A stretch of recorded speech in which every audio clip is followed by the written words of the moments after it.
It was a dramatic day in the markets ahead of some key central bank meetings. Investors continue to weigh the impact of higher rates on their portfolios. BNN Bloomberg's Western Bureau Chief Tara Weber joins us now live with the latest. And so it was a very volatile day in the market. What was behind the big swings? Oh, it definitely was, Rashmi. If you were watching the markets really closely, you probably have a bit of whiplash. So we started out this morning deep into negative territory, getting deeper by the minute. At one point, the Dow was down 1,000 points. And then later in the afternoon, momentum really began to build, pulling U.S. markets out of the red into the green, right into the close there. So within the last hour of trading, the TSX did not join the club. We still were in the red by about 50 points. So not a lot, but really what was behind it is there is a lot of concern over what's going to happen this week. We have both the Canadian and the U.S. central banks going to make a big decision on rate changes, whether or not they're going to hike interest rates. So that's something investors are really watching. Then the other thing is all these geopolitical tensions we're seeing around the world. So the Ukraine and Russia. So obviously not only the world watching, but investors trying to make sense of what it's going to mean for them and their portfolios as well. So which Canadian sectors were the big movers here? Financials and energy really took us downward. So we saw the price of oil really plummet today as well, down more than $2 a barrel at one point. And then right at the end of the day, it jumped up into positive territory. And then on the other hand, gold, which is normally a bit of a safe haven when things go sideways, it was up almost $10 an ounce at one point, and then it fell down into negative territory to end the day. So it was really just all over the place. But the big one that many are watching is the tech sector. So this by and far really led us upwards towards the end of the day, up more than 4% that sector, and really Shopify's our big darling there, and that was up about 6% to end the day. Wow. Okay. And, you know, we've been talking about the likelihood of a rate hike, it feels like, for some time. But what do you make of this? Investors eyeing that big Bank of Canada interest rate decision. Is that coming this week? Many are betting it is. So we have about 65% likelihood, according to most investors, that it is going to see a bit of a rate hike on Wednesday. So right now, the key lending rate is sitting at about 0.25%. So if we see a rate hike, this will be the first time since October of 2018. So it's pretty monumental, especially if you consider all the debt we're carrying, the variable mortgages, how that's going to affect everyone. And really, many investors are saying this isn't going to be the end of it. Many are banking that we're going to see 6 rate hikes, in 2022. So that would bring us up to about 1.75%. And, you know, that's pre-pandemic levels at this point. So watching that very closely. And really what the Bank of Canada is trying to do is just really put a rein on some of this out of control inflation that we've been seeing. So remember, in December, inflation hit 4.8%. That was the highest we've seen in 30 years. So they've really got to act. And that's what the market is betting on. We'll see you Wednesday. We have been riding this low interest rate for a while, though, right, Tara? It hasn't been fluctuating throughout this pandemic. That's right. So basically what happened is the central bank lowered it. It was just trying to stimulate the economy, trying to provide help wherever they could, because they knew so many people were going to be in difficult situations, just given so many had lost their jobs, so many businesses were essentially not able to work. And so by lowering it, what they were able to do is help people out a little bit. And now as they start to raise it, that's where the concern comes in, because not everybody's on sure footing just yet. So if you start to move the ground under them, that's where the big concern really is at this point. So it's easy to stabilize everything. It's harder when you start to shake it up, and we'll have to see, and they'll have to be very careful. Yeah, and I wonder if it's just that global instability as well that's going to impact Canadian households. There are so many unknowns right now, especially if we consider what's happening with inflation, when we consider the labor shortages, the supply chain issues. You're right, there's so much going on. And then if we even consider perhaps we see another variant, what that's going to do. And so that's everything the central bank is going to have to be weighing right now, really trying to start to raise it while things seem a little bit stable. But if anything starts to provide that instability again, that's where they're going to have to back off. And it's a very difficult position to be in. I wonder, has there been a downside to the Bank of Canada not raising the interest rate this whole time? Yeah, I think we've seen that in the housing sector. So you've already heard from many realtors and mortgage specialists that people have been trying to jump in, knowing that that rate is going to go higher. Many have taken out HELOCs, those home equity line of credits, on their homes to do those home renovations and everything else they might want to do with that extra bit of cash. And so they're trying to stop people from taking out so much debt. And they've been warning them not to, because we've known that interest rates are going to go up. And so a lot of people could be left in bad situations if they've taken out more debt than they can handle at a higher higher interest rate. And so even people who bought homes at these incredibly high prices, say in Toronto or even Vancouver, what happens when they start to raise interest rates and possibly home prices come down or stabilize? Some people could be underwater. So it's a real balancing act that's incredibly difficult. All right. BNN Bloomberg's Western Bureau Chief Tara Weber, we appreciate you. Great to see you. Thanks for your time. Thanks, Rashmi. Walking down Bloor Street, I make the right on Young. In this old town, and I've gone round for round, but this is where I'm from. I can feel the wind coming off the lake. It cuts right to the bone. You're listening to the title track off of Kiefer Sutherland's new album, Bloor Street. The video shows some Toronto landmarks, some that are still there and others that aren't yet. Everyone knows about Sutherland's phenomenally successful acting career, appearing in The Lost Boys, Stand By Me, and more recently, of course, 24 and Designated Survivor. Yet in recent years, he's focusing on applying his storytelling ability to music. Bloor Street follows 2 acclaimed albums, which delve into the worlds of country and Americana. Actor and musician Kiefer Sutherland joins us now to tell us all about this. Thanks so much for being here. Thanks so much for having me. How are you?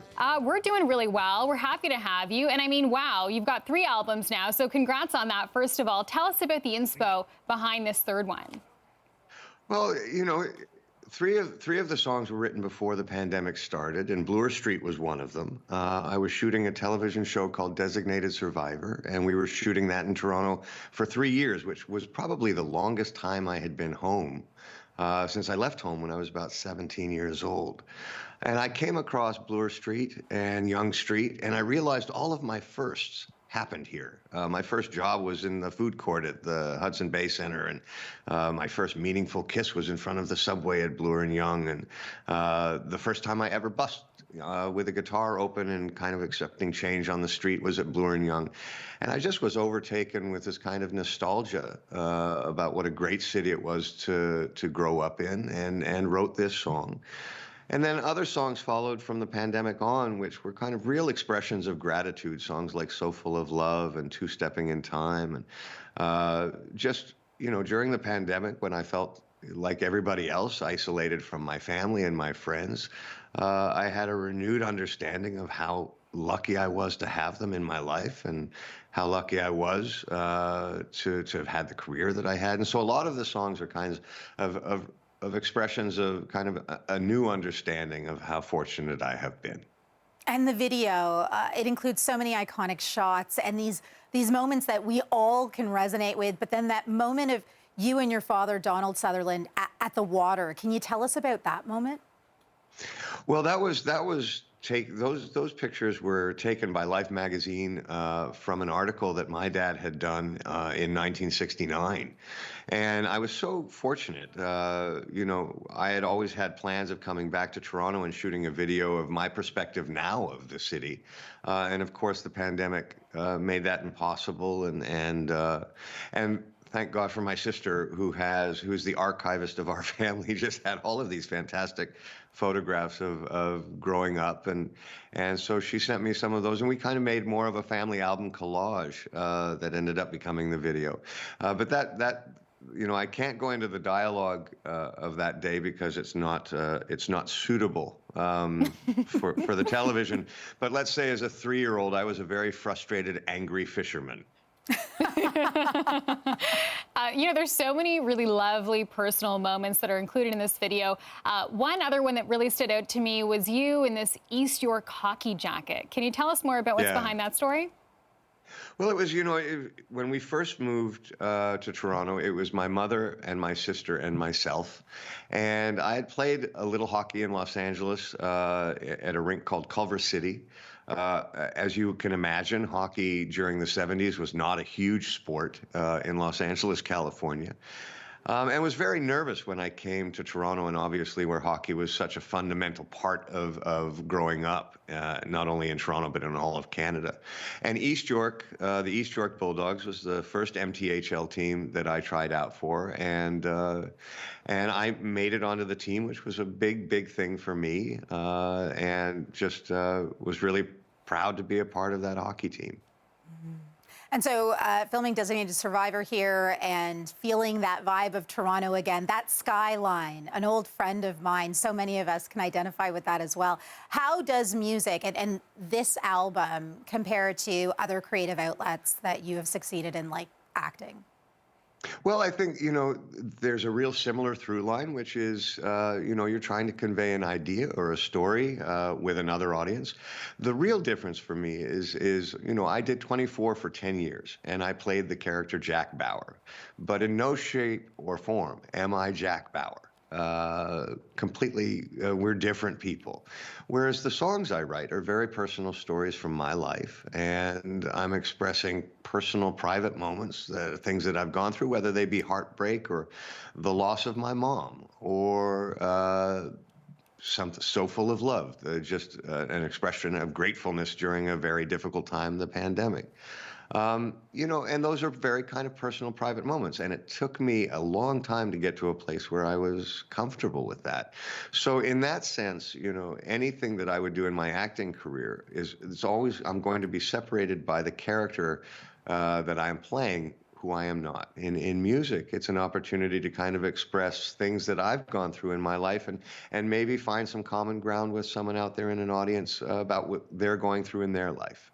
Yeah, and speaking of common ground, I wonder what you think people outside the city are taking away from Bloor Street. I mean, as someone from Toronto, I look at this and I feel all of those feels. I feel all that nostalgia and Toronto pride. But what about people outside the city? You've got a really big audience.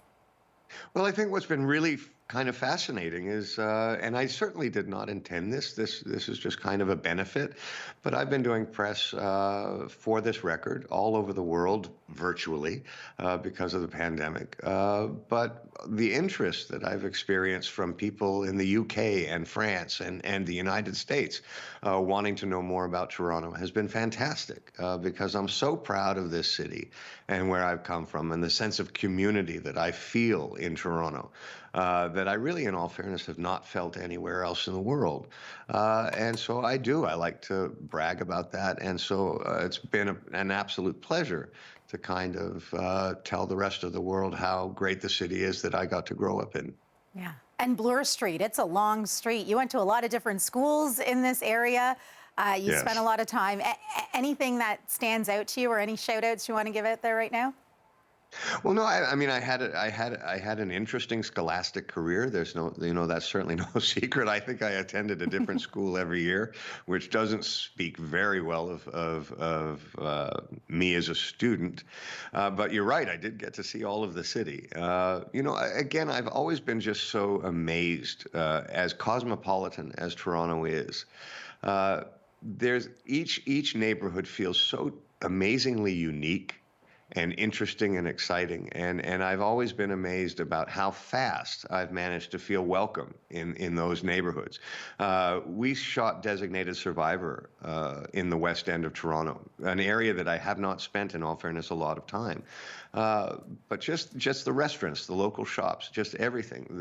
There is an amazing community which supported not only our filming, but the times when we had off. And just, again, always amazed by how kind of small town in every positive way Toronto can still feel while being one of the most cosmopolitan cities in the world.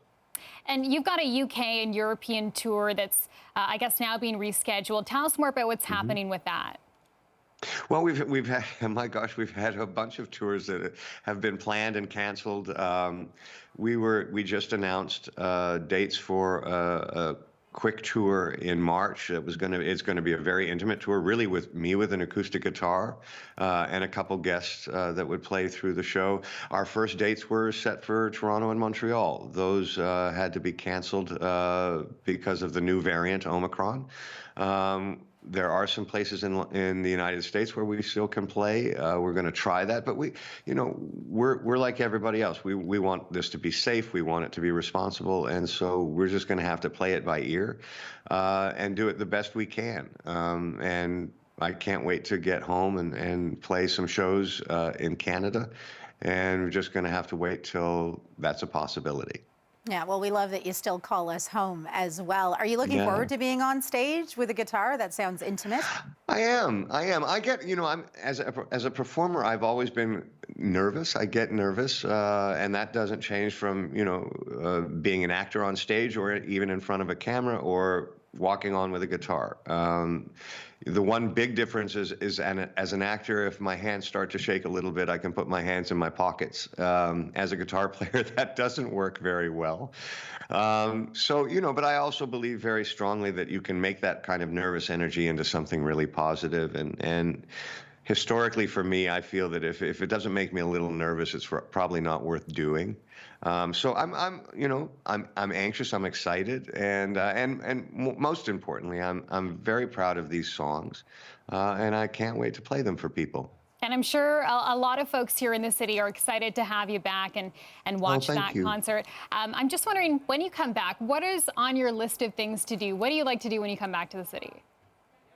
I have friends in Toronto, and my sister lives in Toronto, and so it's a mixture between family and friends. Some new friends that I've met through the work that I've done in the city over the last 10 years. Some old friends that I've had since I was 11 years old. So it usually centers around seeing friends. But I also think Toronto's got some amazing shopping and just all of the kinds of things that you like about visiting a big city. And then slowly, as I kind of settle in, I think Toronto's got an amazing music scene, an amazing cooking scene, and it's always interesting to see what the city's up to when I get home, because it's always changing. It is. And you have friends here at CP24 as well. So do pop on by when you can. I promise I will, and good luck with the snowstorm and the snow removal. I'm getting daily reports from my sister, and good luck to everybody. Thank you so much. Thanks so much. Cheers. Kiefer Sutherland joining us live. Canada's Public Safety Minister Marco Mendicino is calling on Twitter to remove a controversial tweet from an Ontario politician. Here is a tweet where independent MPP Randy Hillier calls Federal Transport Minister Omar Alghabra a terrorist who's condemned Canadians to starvation in the name of public safety. Despite many calling that tweet hateful, abusive, and Islamophobic, Twitter Canada has not removed it. To discuss, we welcome back to CP24 tonight Mustafa Farouk, CEO of the National Council of Canadian Muslims, and culture critic and founder of Friday Things, Stacey Lee Kong. Thanks to both of you. Mustafa, I'll start with you. What was your reaction when you saw this tweet 2 nights ago? I think the simple answer is, I think, disturbed and disgusted, but perhaps not shocked. I think one of the things that we've consistently seen is that when Canadian Muslim leaders, as well as other racialized folks, step up into positions of prominence and leadership, unfortunately, the forces of hate and racism and Islamophobia can follow them as well. And obviously, I think the vast majority of Canadians are decent, good folks, but there's no doubt that there is a subset of folks who have some pretty abhorrent things to say. And unfortunately, one of our electeds today fell into that category. And MPP Hillier should absolutely roundly be condemned for what he posted. It's really sad to hear that you weren't shocked about this. Stacey, are you surprised Twitter hasn't acted? No, not even a little bit. I think, sort of to further this point, anytime that you are in a, kind of a quote-unquote marginalized group, if you're racialized, a woman, if you're gay, you're trans, you're disabled, and you speak out on any kind of contentious issue, then you can pretty much guarantee your mentions, your DMs, your email, it's going to be full of really the worst kind of hate and death threats and all sorts of things. And Twitter really doesn't address these things. So if you file a report saying that you have been abused, Twitter tends to dismiss those harassment reports more often than not. And to me, that's really frustrating because we keep seeing this happen over and over again. In fact, we've seen kind of this exact situation play out just last month. The public safety minister asked Twitter to step in when an anonymous person was targeting Canadian Medical Association President Catherine Smart with these veiled threats of violence against her and her family. And Twitter declined to do anything then as well. Yeah, and I think COVID-19, this entire pandemic, certainly heightened these incidents. Twitter clamping down, though, on Hillier for misinformation around COVID-19 in the past. I want to play a clip from Minister Al Gabra today responding to that tweet. Let's play that. Unfortunately, I'm not unfamiliar with personal attacks. Most of these attacks are, related perhaps to my background. So, and what I try to do, I try to avoid commenting on those. But I just want to say that there are millions of Canadians of Muslim background, Jewish background, other visible minorities who deal with aggression, some of them subtle, some of them quite overt every day. And this is unacceptable. This is unacceptable. We expect every Canadian, regardless of their background, to be treated with respect. So, Mustafa, what are you thinking when you hear the minister, react like this? If you were in his position and saw a tweet like this, would you be concerned for your safety? Well, I think that it's hard to know how to react to that because Minister Al-Gabra is somebody that, like many parliamentarians, I have a relationship with and someone I care about. And I was personally concerned about his safety. But I know that, he and many others, and this is not a partisan observation, this is folks across the political spectrum, these kinds of attacks that keep happening, where people are, can be subjected to slurs of this nature with impunity, is really the most worrying part.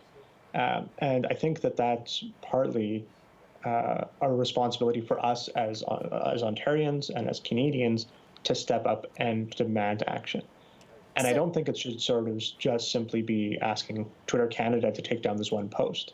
I think, my colleague here very correctly observed that this is a problem that is faced by many communities and on social media platforms in many different ways. So I think we certainly need to see social media online hate regulation and change that protects civil liberties and that's thoughtful and well-informed. And secondarily, we need to see our elected officials in the Ontario legislature at Queen's Park collectively stand up and take serious action to condemn MPP Hillier's comment on Twitter. Okay, there's a lot to unpack there, Mustafa. So let's start with regulations on social media. I do want to mention that we asked Twitter Canada to come on the show tonight or send us a statement explaining their policy on banning tweets that contain hate or misinformation. They declined both of those things. Instead, they referred me to their website's definition of hateful conduct. So I want to show you what that is.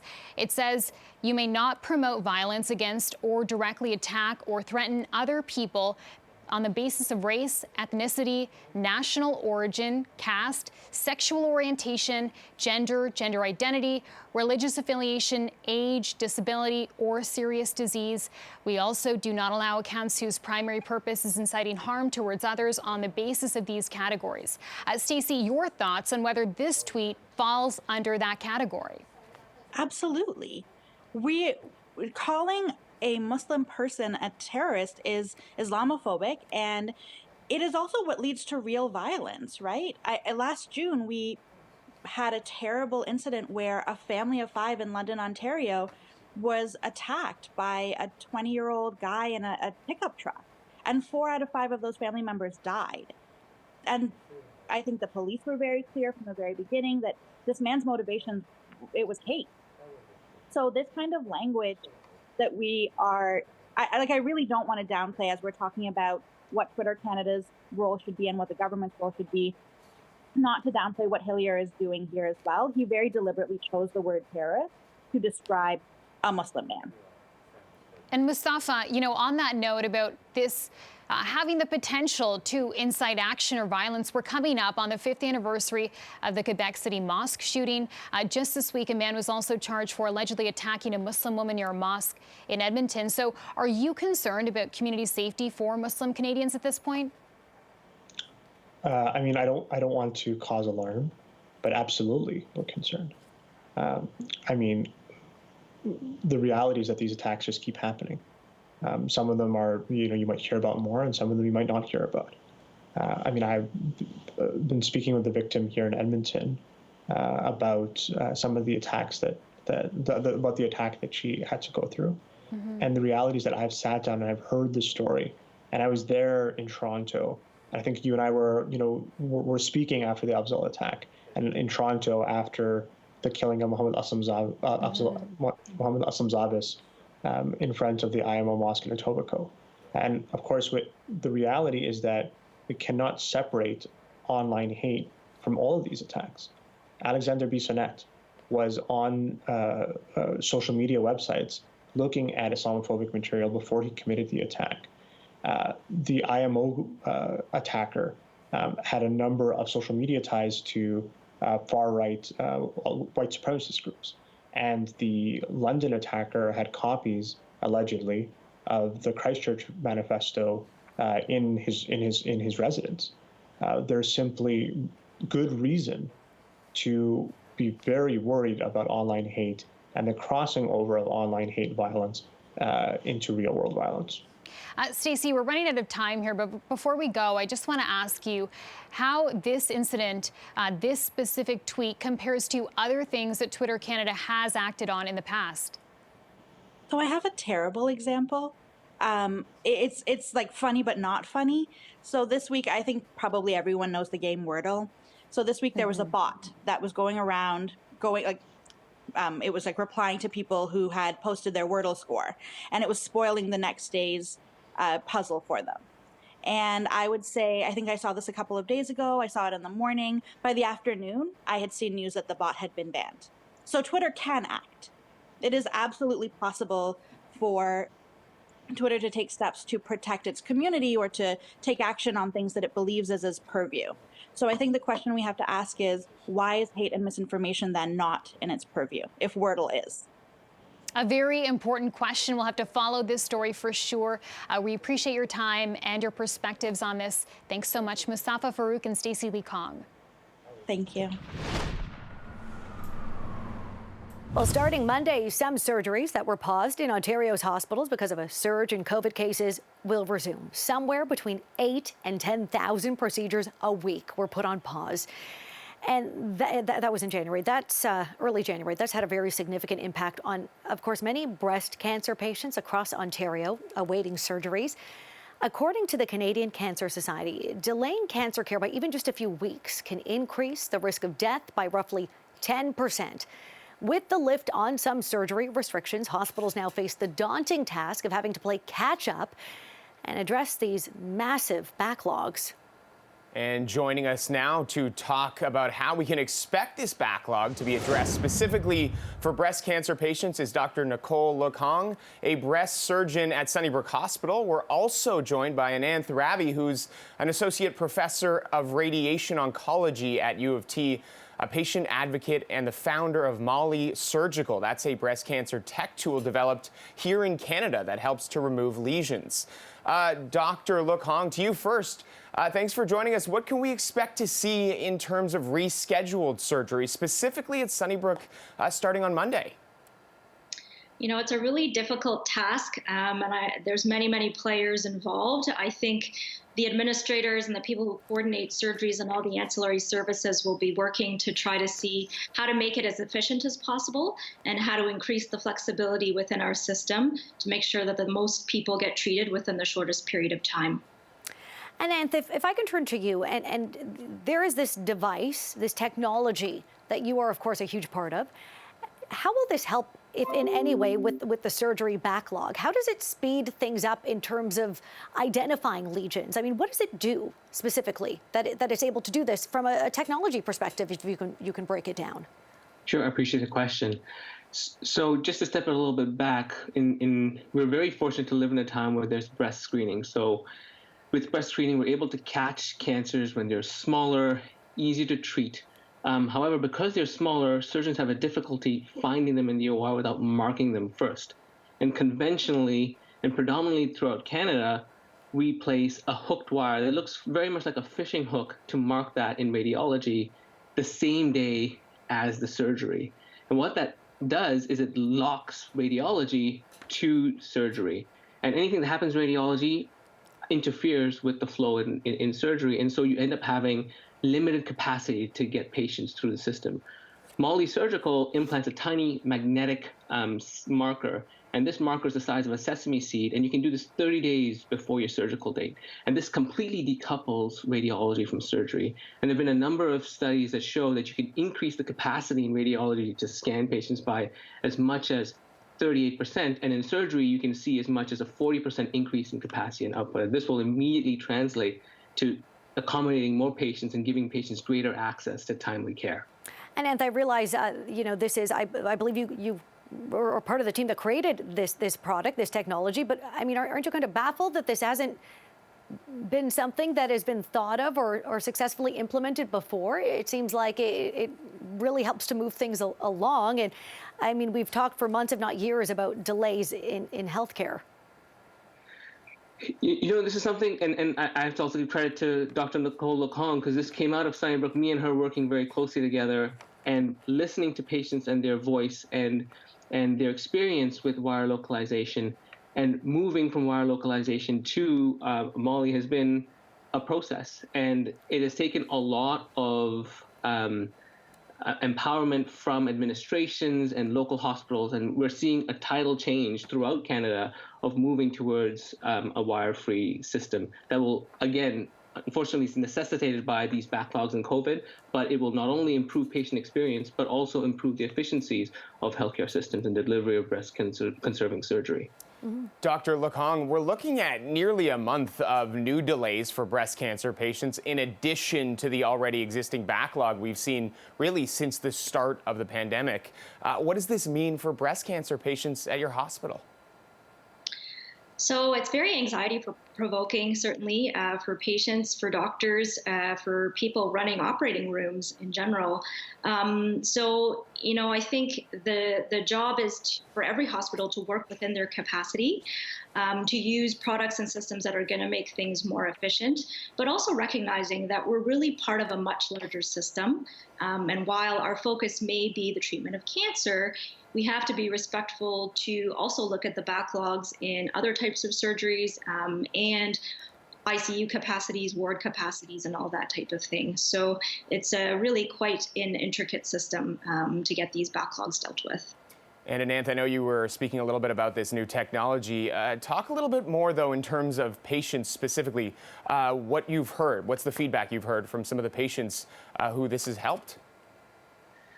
So we've received a lot of incredibly positive feedback, because from patients, they experience the flexibility to book these schedules, book their procedures on their own schedule, but more resoundingly from providers. And I think it really behooves industry to participate in this crisis a lot better, and not just provide technology, but also the services to complement the technology to help our care providers to actually address this in a timely and an efficient fashion. So, providers have really appreciated the flexibility that they've received in changing and optimizing the operational efficiencies. And we've provided services along with that to help them fine-tune their processes so that they can deliver care in the most timely and efficient way possible. And Anth, you said you worked together with Dr. Longhook on this, and I'm wondering, Dr. Longhook, if this is, Lecong, I meant to say. I'm so sorry about that.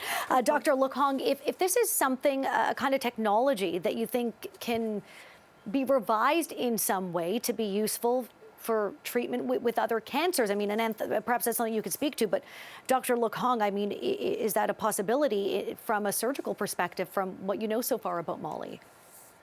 Yeah, definitely. I mean, it's easy to use. The interface is very user-friendly for surgeons. And there's many aspects of cancer, from head to toe that can be things that are non-palpable, meaning that we can't feel them with our fingers, nor can we easily see them with our eyes. So this type of technology allows us the ability to target and mark somewhat hidden areas localize them with radiologic techniques, and then use this technology to find them in the operating room. So Anantha and I are working closely together to expand this to other settings as well, and hopefully that'll be the new frontier. Dr. Lecong, just a follow-up on the earlier question. We were talking about the timeline, I guess specifically for Sunnybrook in terms of what comes on Monday. What do you anticipate over the next, not just few weeks, but the next few months? I anticipate things will be quite unpredictable, to be honest. You know, the behavior of COVID in terms of peaks of incidence do have a different relationship with how sick people get and how they stay in the intensive care units. There's also really fluctuating ability to get the workforce back into the hospital. So there are many people within our support team, our operating room nurses, all of those types of people that we need every day that have to be with us in order to address the backlog issues. So, you know, depending on the workforce available, I'm sure the hospital administration will help to bring cancer surgery patients back as soon as possible. But they have to be respectful of the fluctuations that will happen every day, every week, and within the next couple of months. Okay, Dr. Lecong and Anantha, thank you both so much for joining us today. I mean, I think anything that could help patients is a good thing. I imagine you both agree. So thank you so much for sharing this technology with us tonight. Thank you. Thank you.